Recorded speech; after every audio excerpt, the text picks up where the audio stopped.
یہ جو لوگ کہتے ہیں نا قضاء عمری نہیں ہے، یہ فضول باتیں کرتے ہیں، اجماع امت کے خلاف باتیں کرتے ہیں. آج کل کے اسکالرز جو بھی اجماع امت کے خلاف لے کے جا رہا ہے، آپ اس کی بات کو اٹھا کے دیوار پہ مار دو. اس پر اجماع امت کا، آج کل کے مفتیوں کے اختلاف کی کوئی ویلیو نہیں ہے. جو پہلے مسائل اتفاقی ہو چکے ہیں وہ ہو گئے.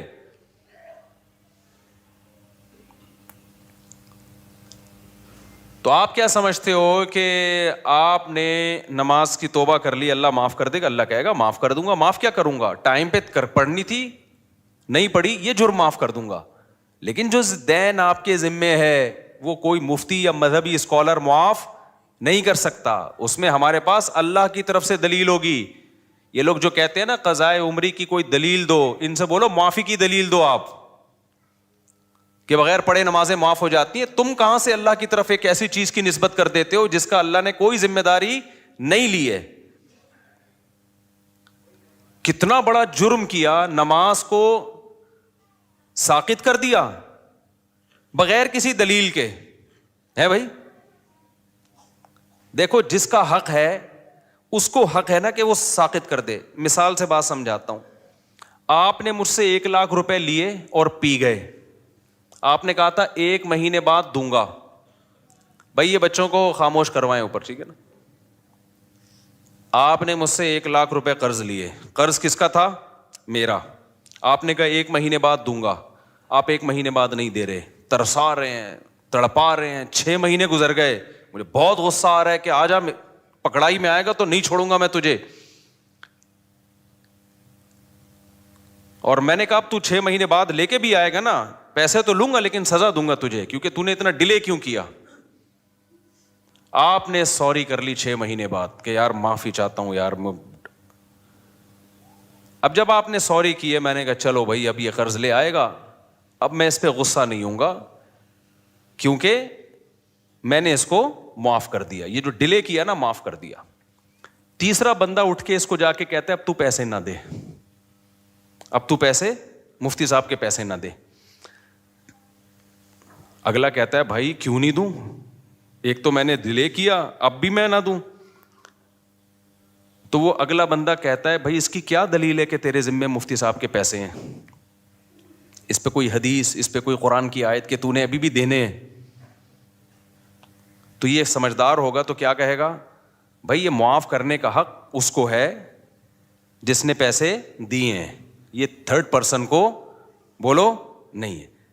تو اگر مفتی صاحب نے ایسی کوئی بات کہی ہے کہ جو ڈیلے کر دے گا تو میں معافی کر دوں گا، یعنی جو ٹائم پہ میرا قرضہ نہیں دے گا نا، اب اس کو میری طرف سے یہ سہولت ہے کہ صرف توبہ کر لے، قرضہ بھی ختم. اس سے بڑا مفتی دنیا میں کوئی بیوقوف دیکھا آپ نے جو کہے کہ جس نے میرے پیسے ٹائم پہ نہیں دیے اب وہ صرف سوری کرے گا، صرف سوری کرے گا تو وہ پورا ہی اڑا دوں گا میں اس سے قرضہ. تو اگر یہ سامنے والا جو 1,00,000 روپے کھا کے بیٹھا ہوا ہے نا یہ 2 نمبر ہوگا نا، تو ان مذہبی اسکالر کی باتیں اس کو فوراً سمجھ میں آئیں گی جو یہ کہہ رہے ہیں کہ نہ دو. لیکن 1 نمبر ہوگا نا تو وہ کہے گا اس کی کیا دلیل ہے کہ جس کا حق تھا اس نے معاف کر دیا ہے. اس کی دلیل مفتی صاحب سے کوئی تحریر لے کر آؤ. قضاء عمری کے ساتھ یہی حشر کیا ہے آج کل کے مذہبی اسکالرز نے، اور آج کل کے مذہبی اسکالرز کو جنہوں نے اپنا باپ بنا لیا ہے ائمہ مجتہدین کو چھوڑ کر، ان لوگوں نے بھی یہی حشر کیا ہے. اللہ میاں نے کہا تھا نماز قائم کرو، فجر کی نماز فجر کے ٹائم پہ ہونی چاہیے، ظہر کی ظہر کے ٹائم پہ ہونی چاہیے. لوگوں نے کیا کیا؟ نہیں قائم کی، قضا کرتے رہے، 10 سال تک قضا کر کے اپنے اوپر ایک بوجھ کھڑا کر لیا. تو آپ کو خیال آیا کہ یار میں نے بہت بڑا جرم کیا، 10 سال نمازیں نہیں پڑھی، میں توبہ استغفار کروں. آج کل کے جو مذہبی اسکالر قرآن و سنت کے نام پہ جو بیوقوف بناتے ہیں، جن کو قرآن و سنت کے علاوہ سب کچھ آتا ہے، سینس تو ہے ہی نہیں. میں بار بار کہتا ہوں یہ جو آج کل کے مذہبی اسکالر تمہیں مجتہدین سے ہٹا رہے ہیں نا قرآن و سنت کے نام پہ، خدا کی قسم یہ قرآن و سنت میں نہیں لے کر آ رہے، یہ اپنا منجن بیچ رہے ہیں. قرآن و سنت جو ایکسپلین پہلے ہو چکا ہے نا وہ آتھینٹک ہے، وہ مستند ہے. آج کل کے تلوں میں تیل نہیں ہے ان اسکالرز میں، یہ اتحاد امت کے نام پہ اپنا منجن بیچ رہے ہیں. تو انہوں نے کیا کیا, 10 سال ایک آدمی نے نماز نہیں پڑھی, اتنا بڑا جرم کیا, اللہ کا قرض اس کے اوپر, حدیث میں آتا ہے دین اللہ احق ان یقضا, اللہ کا قرض سب سے زیادہ اس لائق ہے کہ وہ ادا کیا جائے. آپ نے اللہ کا قرض اپنے اوپر لاد دیا. اب آج کل کے اسکالر میں سے کوئی اسکالر اٹھا, اس نے کہا کہ صرف سوری کر لو اللہ تعالیٰ سے, یہ 10 سال کی نمازیں کیا ہو جائیں گی, معاف. جب آپ ریلائبل مفتیان کرام کے پاس گئے, انہوں نے کہا بھائی سوری کرنے سے یہ جرم معاف ہو جائے گا کہ آپ نے 10 سال تک پڑھی کیوں نہیں ہے, لیکن اللہ کا قرضہ معاف نہیں ہوگا. تو وہ اسکالر جو نام نہاد اسکالر ہیں, انہوں نے کہا اس کی کیا دلیل ہے کہ معاف نہیں ہوگا, ہے بھائی اس کی کیا دلیل ہے کہ معاف نہیں ہوگا, حالانکہ دلیل اس کی ہونی چاہیے کہ معاف ہو گیا ہے. کہ مفتی صاحب سے پوچھ کے آؤ کہ اس کی کیا دلیل ہے کہ وہ 10 سال کی نمازیں معاف نہیں ہوں گی. مفتی اگر مفتی ہوگا تو کہے گا اس لیے کہ ہمارے پاس اس کی کوئی دلیل نہیں ملتی کہ اللہ نے وہ نمازیں معاف کر دی ہیں. لہذا جو اسکالر یہ بات کر رہا ہے نا, مفتی کہے گا کہ اس سے پوچھ کے آؤ کہ اس کی کیا دلیل ہے کہ سوری سے وہ ساری نمازیں ذمے سے ساقط ہو جاتی ہیں توبہ کرنے سے, کیونکہ تمہارے پاس کوئی دلیل نہیں ہے کہ اللہ نے وہ معاف کر دی ہیں. تو تم اللہ کی طرف اس بات کی نسبت کیوں کر رہے ہو جو اللہ نے کہی نہیں ہے. کہاں اللہ نے لکھا ہے کہ جان بوجھ کر نماز چھوڑ دو گے تو میں نماز ہی ذمے سے ساقط کر دوں گا؟ کہیں لکھا ہوا ہے یہ؟ بولو بھائی کیا ہو گیا؟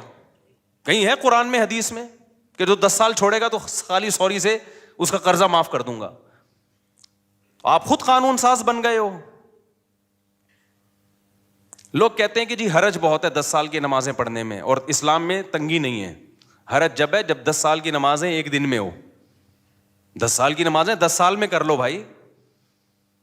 1 کروڑ روپے لے کے کوئی بندہ پی گیا نا, روزانہ پیسے لے رہا تھا بٹوے سے نکال کے, کھربوں روپے جمع ہو گئے.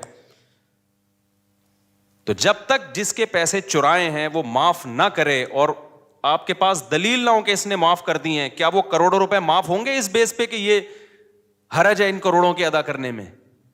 کورٹ یہ کہہ دے گی کہ بھائی تھوڑے تھوڑے کر کے پے کر دو, ایک دم نہ دو. ذمے سے ساقط کر دینا یہ آج کل کے مذہبی اسکالر کی بہت بڑی جرت ہے, جو انہوں نے کس کی طرف نسبت کر دی, بغیر کسی دلیل کے کس کی طرف نسبت کر دی, اللہ کی طرف. اور ایسے جاہل ہیں, مطالبہ ہم سے کرتے ہیں کہ قرآن حدیث سے دلیل لے کر آؤ کہ 10 سال کی نمازیں قضا کرنا لازم ہے. بھائی جس نے معاف کی ہیں آپ اس سے دلیل لے کر آؤ. کہاں اللہ نے لکھا ہے کہ میں نے معاف کر دی؟ قرضہ اللہ کا ہے اور معاف کون کر رہے ہیں؟ آج کل کے اسکالر. خوف بھی نہیں آتا خدا کا ان لوگوں کو, شرم بھی نہیں آتی. سمجھتے ہو کہ نہیں سمجھتے ہو؟ اور جب میں جذباتی ہوتا ہوں نا تو آج کل کے کچھ اسکالرز نے میرے خلاف مضمون لکھنا شروع کر دیا, مفتی صاحب کچھ ٹاپکس ایسے ہیں جس میں اعتدال سے ہٹ جاتے ہیں. ایسے مضامین اب بعض لوگوں نے میرے بارے میں لکھنا شروع کر دیے. یعنی یہ وہ لوگ ہیں جو میرے معتقد ہیں, لیکن کہتے ہیں کچھ ٹاپکس ایسے ہیں جس میں مفتی صاحب حد اعتدال سے بولو ہٹ جاتے ہیں. ایک عاملوں کے بارے میں مفتی صاحب حد اعتدال سے تجاوز کر لے, سارے عامل غلط. یہ تھوڑا مفتی صاحب زیادتی ہے. ایک 3 طلاق کے مسئلے میں نے کہا نا کہ اگر کوئی اہل حدیث سے فتویٰ لے کے بیوی کو رکھ لے گا وہ زنا ہی ہے, بیوی حلال نہیں ہوگی. لوگ کہتے ہیں مفتی صاحب یہ تھوڑی کیا ہو رہی ہے, زیادتی ہو رہی ہے, اتنا بھی سختی نہ کریں. میں بتاتا ہوں ابھی. تیسرا یہ مسئلہ قضائے عمری. قضائے عمری ساقط نہیں ہوتی ذمے سے, اجماع امت کے خلاف ہے, یہ کوئی دلیل نہیں ہے. نماز سے بڑھ کر اسلام میں کوئی حکم بولو نہیں ہے. کسی مذہبی اسکالر نے فتویٰ دے دیا نا 10 سال کی نمازیں, اس سے بولو یہ تو نے فرض کی ہیں یا اللہ نے فرض کی ہیں؟ اللہ نے معاف کر دی ہیں, بتا بھائی اس کی کیا دلیل ہے تیرے پاس؟ قرضہ اللہ کا ہے اور معاف کوئی پروفیسر صاحب کر رہے ہیں یا کوئی اسکالر کر رہا ہے آج کا. اور چوتھی عدالتی خلا. میں جب کہتا ہوں نا عدالتی خلا, جو آج کا جو قانون گورنمنٹ میں بنا ہوا ہے یہ بالاجماع باطل ہے. اس پہ بھی کچھ اسکالر نے میرے خلاف لکھنا شروع کر دیا کہ مفتی صاحب خلا کے مسئلے میں بھی ایکچولی تھوڑا سا کیا ہو رہے ہیں, کنٹرول سے باہر. اتنا بھی نہیں ہے. ٹاپک سے ہٹ کے میں تھوڑا ان چاروں کو تھوڑا ایکسپلین کر دوں تاکہ پتہ چلے کہ یہ ایکسٹریم لیول پہ نہیں ہوں, میں اعتدال پہ ہوں. دیکھو اعتدال کسے کہتے ہیں؟ جو چیز جیسی ہے اس کو ویسا رکھنا. ایک چیز کالی ہے نا, ایک آدمی کہہ رہا ہے یہ سفید ہے, میں کہوں یہ دھک کالی ہے بھائی, اتنی کالی ہے کہ اندھیرے میں نظر ہی نہیں آئے گی. لوگ کہیں مفتی صاحب تھوڑا اعتدال سے کام لیں. وہ جب کہہ رہا ہے سفید ہے, آپ جب کہہ رہے ہیں کہ کالی ہے, تو بیچ کا کوئی پیلا رنگ کہہ دیں آپ اس کو, تو یہ اعتدال ہوگا؟ یہ جھوٹ ہوگا بھائی. جب 100% بلیک ہے, کسی بھی زاویے سے دیکھو بلیک ہے, تو اس کو بلیک کہنا ہی اعتدال ہے. تو یہ جو خلا کا مسئلہ ہے نا, خلا کا, ابھی ایک نیا کلپ آیا ہے کہ میرے خلاف پھر کسی نے, پرانی عادت ہے ان کی, ان کو چین نہیں آتا جب تک میری ویڈیو لگا کے ری ایکشن نہ کریں نا. تو میں نے یہ عدالتی خلا کا کہا یہ جھوٹ ہے, بکواس ہے. اس کی بیس پہ اگر کوئی عورت کہیں اور نکاح کرتی ہے وہ زنا ہے, وہ نکاح نہیں ہے.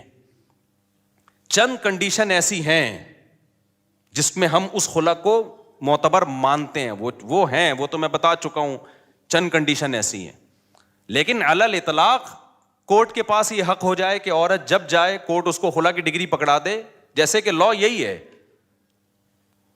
لا تو پاکستان میں نا, حضرت ویڈیو نہ بنائیں, جو پاکستان میں لا ہے نا وہ یہی ہے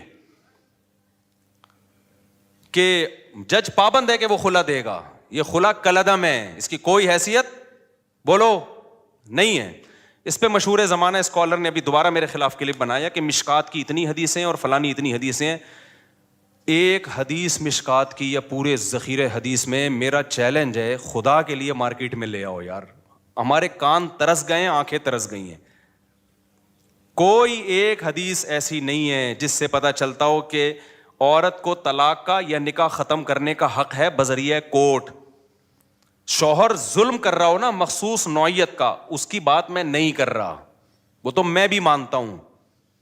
نارمل کنڈیشن میں یا چھوٹی موٹی باتوں میں, ایک عورت نہیں رہنا چاہتی, وہ کہہ رہی میں نہیں رہنا چاہتی, یہاں شوہر کی مرضی کے بغیر عورت علیحدگی نہیں لے سکتی. اسلام میں نکاح میں داخل ہونے کا عورت کے پاس حق ہے, نکاح سے نکلنے کا عورت کے پاس اسلام میں رائٹ نہیں ہے. اب خواتین کو یہ بات اگر سمجھ میں نہیں آتی, چھوڑ دیں اسلام کو چینج نہ کریں آپ. اسلام چینج نہیں ہو سکتا. سمجھ میں آ رہی ہے بات کہ نہیں آ رہی؟ آپ چھوڑ دیں بھائی, ہمیں یہ اسلام میں لگتا ہے یہ ظلم ہے عورت کے اوپر, تو نہ لاؤ. آپ جاؤ کسی ہندو سے شادی کرو, آپ اس کے پاس, ان کے پاس ہر وقت حق ہے بھائی. جیسے ہندو خود طلاق دے سکتا ہے, عورت بھی جب چاہے عدالت سے خلا لے سکتی ہے. اسلام میں ایسا ہی ہے. کوئی اسکالر یہ بات کرتا ہے نا کہ نہیں ایسا نہیں ہے, تو آپ میرے سامنے بٹھا دیں اس کو, آن لائن لے آئیں اس کو, مشہور آدمی ہو, ہر آڑا ترچھا مشہور ہونے کے لیے بعض دفعہ آ جاتا ہے, تو میں بتاؤں گا مشکات میں کتنی حدیثیں ہیں, بخاری میں کتنی حدیثیں ہیں, وہ سارے میں, ان کمبختوں کو ترجمے تک نہیں آتے ہیں حدیثوں کے. اگر عورت کے پاس بھی یہ رائٹ ہوتا ہے نا, کامن سینس بھی کوئی چیز ہوتی ہے. قرآن حدیث تو پہلے کامن سینس ہوگی تو قرآن حدیث سمجھ میں آئے گا نا. کامن سینس ہی نہیں ہے, قرآن حدیث تو ویسے ہی نہیں ان بیچاروں کے پاس, اور کامن سینس بھی نہیں ہے. اور وہ آج کل ہمیں بتا رہے ہیں کہ ابو حنیفہ امام شافعی کو فالو نہ کرو, ان لوگوں کو فالو کرو. کامن سینس کیا کہتی ہے کہ میاں بیوی میں اور گرل فرینڈ بوائے فرینڈ میں فرق کیا رہ جائے گا اگر عورت کے پاس بھی طلاق کا حق حاصل ہو جائے؟ فرق کیا رہ جائے گا؟ ارے میاں بیوی میں, بوائے فرینڈ اور گرل فرینڈ میں جب دونوں چاہیں بریک اپ ہو سکتا ہے کہ نہیں ہو سکتا؟ بولو نا. دونوں جب چاہیں ایک دوسرے کو چھوڑ دیں, تو پھر یہ میاں بیوی کے تکلف کی کیا ضرورت ہے؟ فرق صرف اتنا ہو جائے گا کہ گرل فرینڈ بوائے فرینڈ میں عورت ٹاٹا کر کے ویسے ہی چلی جاتی ہے, یہاں کورٹ سے کہے گی مجھے ٹاٹا کروا دو, کورٹ اس کو پکا ٹھپا لگا کے ڈگری دے دے گی. گرل فرینڈ میں تو پکا ٹھپا بھی نہیں لگتا, یہاں تو پکا ٹھپا لگ جائے گا. گرل فرینڈ بوائے فرینڈ اور میاں بیوی کا فرق ہی ختم ہو جائے گا. اتنی سینس اس بے وقوفوں میں نہیں ہے, اور یہ ہمارے باپ بنے ہوئے ہیں, ملین سبسکرائبر لے کے بیٹھے ہوئے ہیں یہ لوگ. میں تو کہتا ہوں یہ اس قوم کے ساتھ صحیح ہو رہا ہے. جیسے سیاسی حکمران جب کوٹتے ہیں نا میں پکڑ کے, تو صحیح کوٹتے ہیں بھائی, ووٹ کس نے دیا تھا؟ ووٹ بھی تو میں اور آپ ہی دیتے ہیں نا. تو یہ جو مذہبی اسکالر منجن بیچ رہے ہیں نا اور الو بنا رہے ہیں آپ, یہ بالکل صحیح ہو رہا ہے آپ لوگوں کے ساتھ, کیونکہ آپ نے قرآن و سنت کو سمجھنے کے لیے ابو حنیفہ پہ اعتماد نہیں کیا. آپ کو لگا وہ بیچاروں کو کچھ بھی نہیں آتا تھا, جو تابعین تبع تابعین کے دور کے لوگ تھے, آپ کو خیر وہ بیچارے منجن بیچ کے چلے گئے. آپ نے امام شافعی پہ اعتماد نہیں کیا, جن کو کروڑوں لوگوں نے فالو کیا ہے. آپ نے کہا ان کو نہیں پتا تھا. آپ نے امام مالک پہ اعتماد نہیں کیا, آپ نے امام احمد بن حنبل پہ اعتماد نہیں کیا. جب اتنے بڑے بڑے فقہا پہ آپ نے اعتماد نہیں کیا تو اللہ نے آپ کو ان منجنوں کے حوالے کر دیا ہے کہ یہ منجن بیچیں گے اور تم کیا کرو گے, ان سے مسائل پوچھو گے. تو میں بہت کانفیڈنٹلی یہ کہتا ہوں, یہ خلا کالعدم ہے, اس کی کوئی 2 ٹکے کی حیثیت نہیں ہے. جج اپنی بیوی کو طلاق دے سکتا ہے, کسی اور کی بیوی پہ اللہ نے جج کو اختیارات بولو نا نہیں دیے ہیں. اب خواتین کو یہ پسند نہ آئے تو چھوڑ دیں اسلام کو. جہاں اتنے سارے کروڑوں کافر ہیں, چند عورتیں اگر جہنم میں چلی جائیں گی تو ہماری صحت پہ کوئی فرق نہیں پڑے گا. کیونکہ آج کل ایک نیا بھوت یہ سوار ہو گیا مذہبی اسکالرز پہ کہ خواتین کو خوش کرنے کے لیے ان کے وہ حقوق بیان کیے جا رہے ہیں جو اسلام نے دیے نہیں ہیں. فیور لینا ہے ان کو. جیسے کہہ دیا نا عورت پہ ساس کی خدمت نہیں ہے, شوہر کی خدمت نہیں ہے. ابے نہ وہ بچے پیدا کر رہی ہے, نہ وہ شوہر کی خدمت کرے گی, نہ وہ ساس کی خدمت کرے گی. کمانا اس پہ ویسے ہی لازم نہیں ہے, تو وہ پیڑے کھانے کے لیے آئی ہے گھر میں. کیا ایسی بات کرتے ہو جو تم اپنی بیوی پہ منطبق نہیں کر سکتے؟ تمہاری بیویاں کیسے گھروں میں رہتی ہیں؟ نہ وہ تمہاری ماں کی خدمت کریں گی, نہ تمہاری خدمت کریں گی, نہ بچے تو ویسے ہی پیدا نہیں ہو رہے. ایک آدھ ہوتا ہے, اس کے بعد بڑھ گیا بچوں کا پروگرام, سارا کیا ہو گیا, بڑھ گیا. وہ بات کرو جو تم خود سوسائٹی میں اپنے اوپر جھیل سکتے ہو. تمہاری ماں تمہاری بیوی کو کہہ رہی ہے پانی پلاؤ, اور تمہاری بیوی آگے سے کہتے ساس کی خدمت کچھ پہ واجب نہیں ہے. تمہاری غیرت کہاں چلی جائے گی اس وقت؟ سمجھ میں آ رہا ہے کہ جاپان سے آیا ہوں, غصے میں ہوں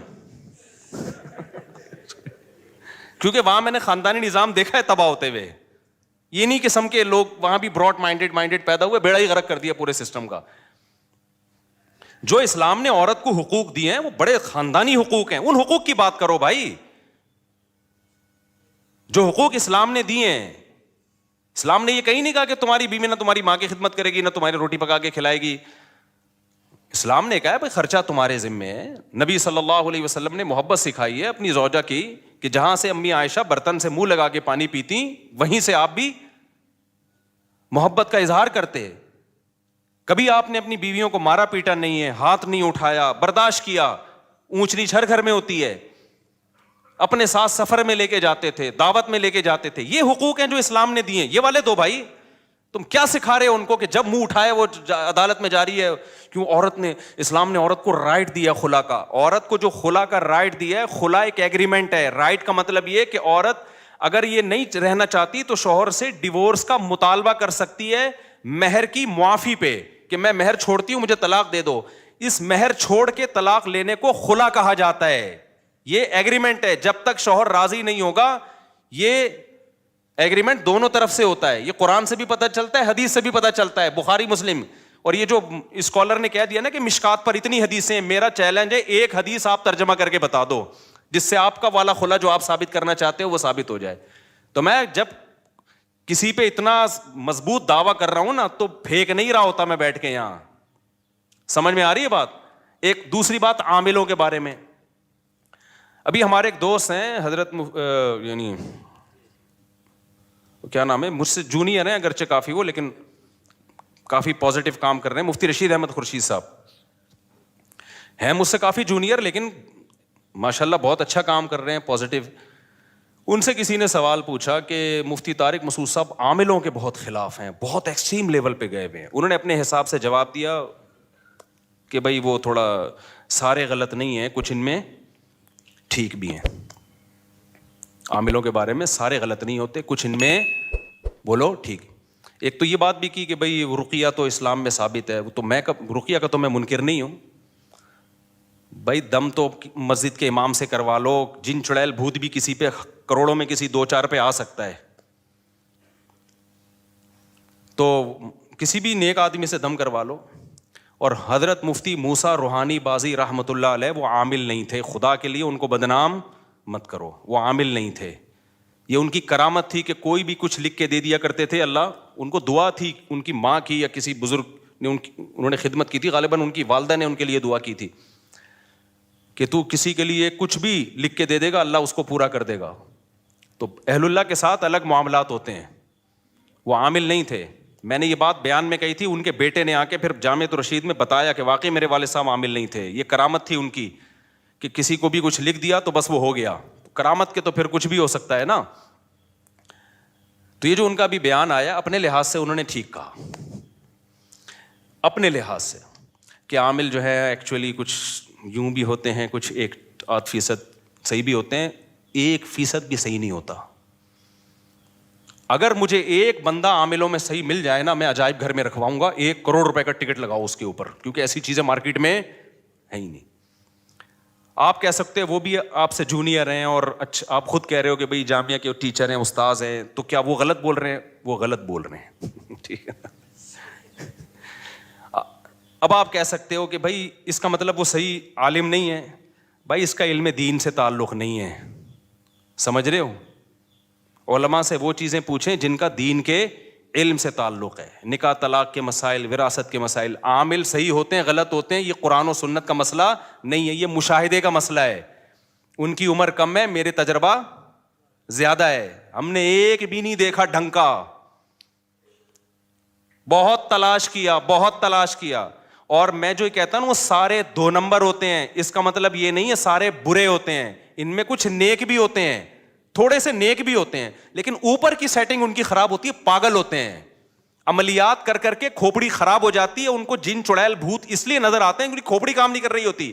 آپ کی کھوپڑی کام کر رہی ہوتی ہے, آپ ان کے پاس بیٹھتے ہو تو تھوڑے دن میں آپ کی کھوپڑی بھی کیا ہو جاتی ہے, آؤٹ. پھر آپ کہتے ہو یار میں بھی جب حضرت جی کے پاس گیا تھا, ایک چڑیل انہوں نے مجھے دکھائی, وہاں سے بھوت دکھایا. ابے وہ کچھ بھی نہیں دکھا رہا, وہ خود پاگل ہے, وہ خود دماغ خراب ہو گیا اس کا فلیتے پلیتوں میں پڑھ کے. تم کیوں پاگل ہو رہے ہو؟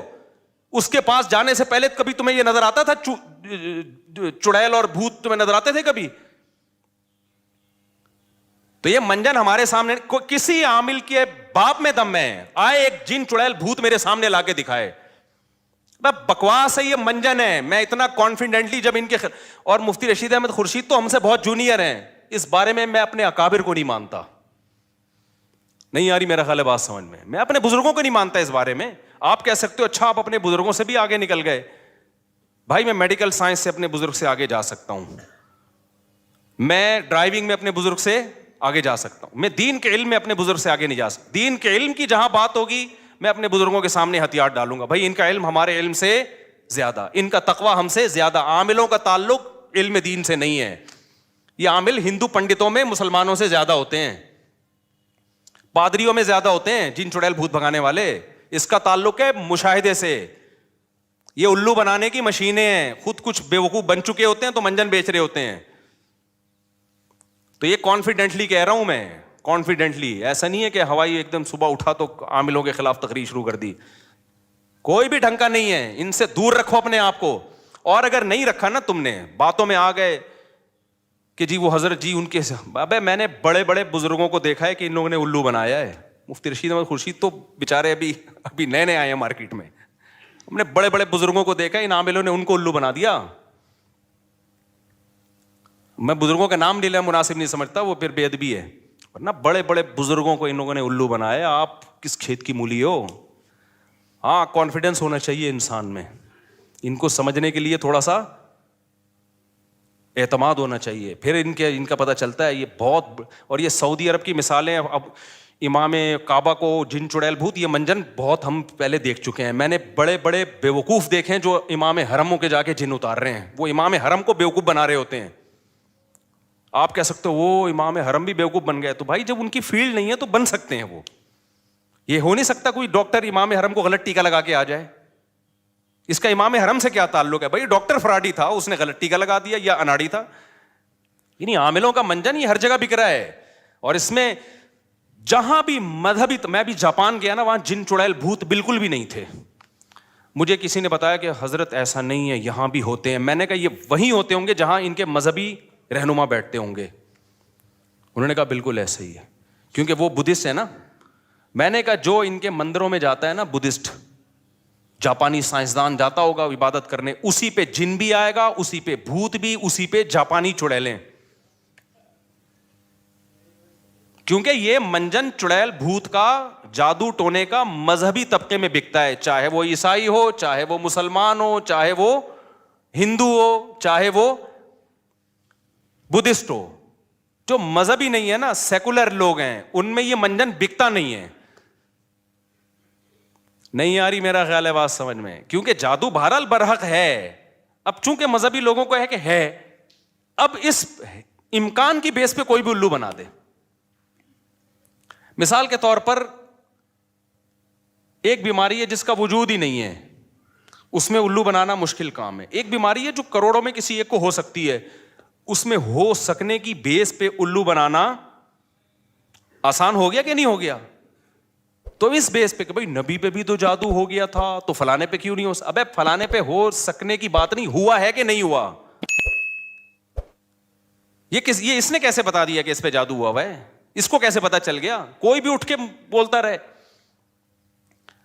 تو اس لیے بھائی یہ میں کانفیڈنٹلی بولتا ہوں کہ عامل سارے برے نہیں ہوتے. میں مانتا ہوں کچھ نیک ہوتے ہیں, تھوڑے سے کچھ نیک ہوتے ہیں, لیکن اوپر کی کھوپڑی خدا کی قسم ان کی سیٹ نہیں ہوتی, وہ خود پاگل ہوتے ہیں.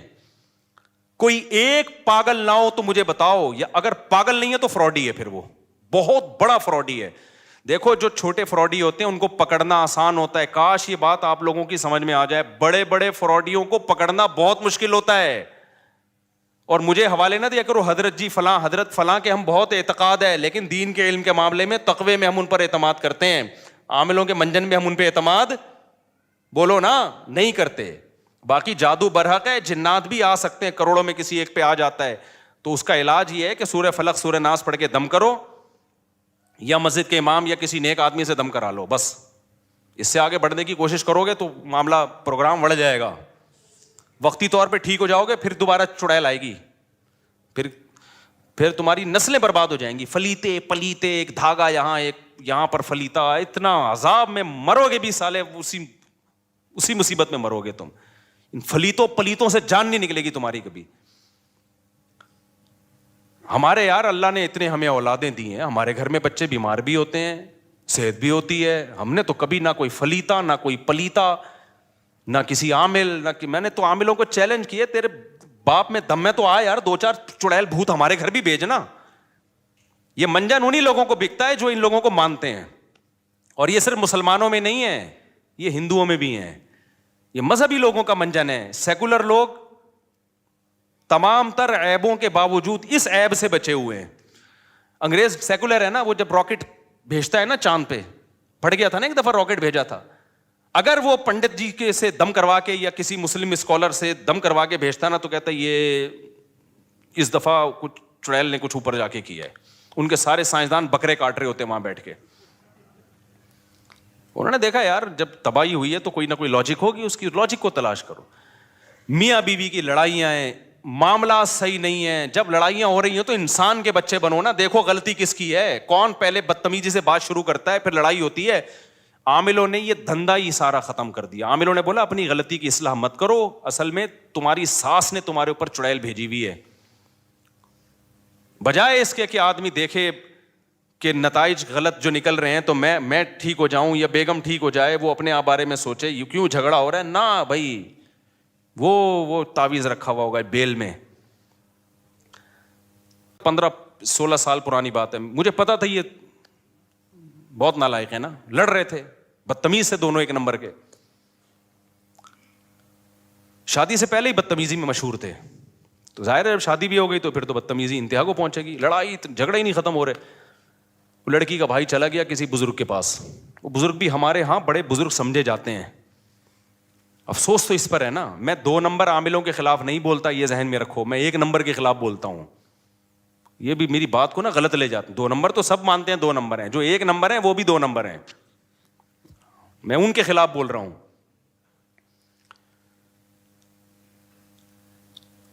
کیا کریں, بات سے بات نکل. پہلے یہ سنا دوں نا, تو اس نے بتایا کہ وہ جو ہے نا وہ ہمارے وہ فلاں بزرگ ہیں, انہوں نے کہا ان کے گھر میں ایک بیل ہے, اس میں تعویذ کیا کسی نے. میں نے کہا الو نا کسی اور کو بنانا, کسی اور کو بنانا الو. تمہاری قسمت میں یہ لکھا ہوا ہے کہ تم بجائے اس کے کہ اپنی بہن کو سمجھاؤ جو بدتمیزی کر رہی ہے وہ, یا شوہر کے رشتے دار میاں کو سمجھائیں کہ اگلا غصے ہوتا ہے تو تھوڑی دیر کے لیے انسان کا بچہ بن جا, گھر تو ایسے ہی چلتا ہے نا. وہ اس کے گھر میں بیل ہی نہیں تھی, اتفاق کی بات یہ ہے. لیکن ایسی اندھی عقیدت ہے نا ان کمبختوں کی, وہ جتنا مردی جھوٹ بول دے, نہیں جی حضرت جی ہیں, بنیان کمبخت سونگ سونگ کے عورتوں کے بتا رہے, یہ تو میں 2 نمبروں کی بات کر رہا ہوں, عورتوں کے بنیان سونگ کے بتا رہے ہوتے ہیں کہ اس پہ جن ہے. تمہیں شرم نہیں آتی اپنی عورتوں کے بنیان غیر مردوں کو سنگھاتے ہو یار. اپنا پجامہ سنگھایا کرو جا کے اس کو. کوئی مانگے نا تو اپنی بنیان لے کر آ, بولا یہ میرا انڈر ویئر ہے, یہ اپنی ناک میں گھسیڑ. ان کمبختوں کا علاج ہی ہے. ایک آدمی نے عامل کے ساتھ صحیح کیا تھا, اس نے کہا آپ کے بال چاہیے, اس نے زیر ناف بال لے جا کے دے دیے اس کو. صحیح کیا بالکل. مجھے اچھا نہیں لگ رہا مسجد میں یہ باتیں کرتے ہوئے, لیکن تمہارے دلوں سے میں تمہاری زندگیاں بچانے کے لیے ان کمبختوں کی عقیدت نکالنا چاہتا ہوں. دشمنی تو میں مول رہا ہوں, تمہیں تھوڑی کچھ کہے گا. دشمنی تو میں مول رہا ہوں. تو بات آئی تھی دماغ میں, پتہ نہیں نکل گئی, اتنی خاندانی بات آئی تھی. تو وہ اس نے کہا بیلوں کے اوپر جو ہے نا, یہ سارا آج کا جو ٹاپک ہی بڑھ گیا سارا ان عاملوں کے چکر میں. سارا ٹاپک جو میں کتنا شکر کا اور وہ لے کے چلا تھا, وہ ٹاپک تو بڑھ گیا. یہ بھی ضروری ہے بھائی. ان عاملوں کے مفتی رشید احمد خورشید صاحب ہمارے لیے قابل احترام ہیں کائنڈلی, لیکن یہ عاملوں کے بارے میں کسی کی باتوں میں نہ ہو, کوئی ان تلوں میں تیل نہیں ہے. تو بات اتنی خاندانی تھی یار, عامل کے بارے میں تھی, نکل گئی دماغ سے. تو کوئی بھی حرم کا امام کا علاج کر رہا ہے, یہ سب منجن ہوتے ہیں ان لوگوں کے, کہ میں نے امام میں فلانے کا کیا تو میں نے ڈمکانے کا کیا, تو وہ پھر تصویریں لگا لگا کے ہاں یاد آ گیا, الحمدللہ اللہ کا بڑا. دیکھو میرے ساتھ بھی کسی کی تصویریں دیکھو نا, کہ میں اس کے لیے دعا کر رہا ہوں, اس کی مسجد میں کھڑے ہو کر اس کے لیے دعا کر رہا ہوں, تو وہ آپ سے اگر چندہ مانگتا ہے تو ان تصویروں کی بیس پہ آپ چندہ بولو مت دو, کہ بھئی مفتی صاحب اس کی مسجد میں جا کے دعا. میں نے جب چندے کا بولنا ہوگا تو میں اپنے منہ سے پھوٹوں گا, کیونکہ اس طرح 2 نمبر لوگ بھی مجھے کیش کراتے ہیں کہ بھائی کہیں بھی مسجد بن رہی ہے میں تو چلا جاؤں گا دعا مانگنے. تو لوگ کہتے ہیں مفتی صاحب اس مسجد میں کھڑے ہوئے تھے تو اس کا مطلب یہ ریلائبل آدمی ہے. نہیں بھائی, اس کا یہ مطلب نہیں ہے. ہو سکتا ہے ریلائبل ہو سکتا ہے 2 نمبر. چند بات